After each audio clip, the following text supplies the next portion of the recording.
You ever have a prospect say to you, I need to think about it. Or I'm not sure this is the right time for me to start. Or my personal favorite, I can't afford it. Well, most people panic and try to convince the clients. But the secret here is never argue. Just ask better questions up front so that those objections never come up at the end. Now, this is where my what, why framework comes into action. Now, here's how it works. There's going to be basically 4 questions that you ask. And guess what? Each one starts with a what, and then a why, and then a what, and a why.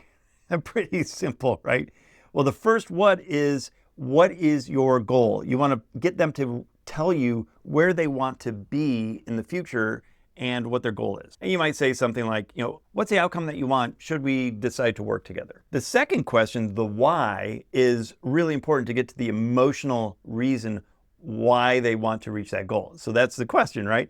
Why do you want to reach that goal? And now they're going to get to the emotional reason why they need to reach that goal, which is going to be their motivation. Very key, because people buy on emotion and then justify it with logic. So you need to get that prospect in an emotional state. And the best way of doing that is asking this second why question. All right, now the third question, the what, is what have you tried in the past to correct these issues? This is a really nice question. It's not required necessarily, but it's a really great question to get a pattern of failures of them trying something and failing, trying and failing, and ultimately coming to you. And you are able to now paint a picture of a permanent solution that they'll never have to fail again.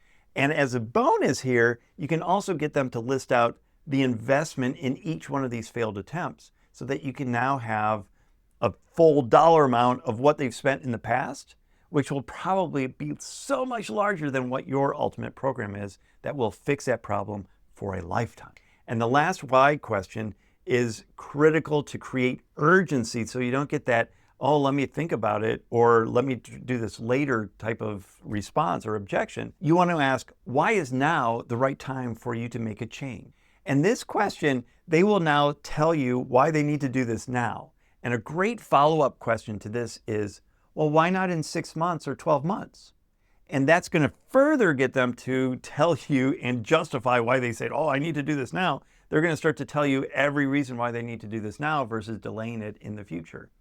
And by going through that what, why framework, you're going to eliminate most of the objections that you'll get later on in the sales call. So it's always best to handle those objections up front so you never get stuck and going, oh, I'm not quite sure what to say. And just remember, objections aren't rejections. They're just clarifying questions. Now, if you want to get my scripting on the what, why framework, I'm going to put a link down below to get you a free training on the what, why framework so that you can start to ask these better questions so ultimately you don't get a ton of objections at the end. So grab that resource and then make a comment down below. Let me know what you think about it.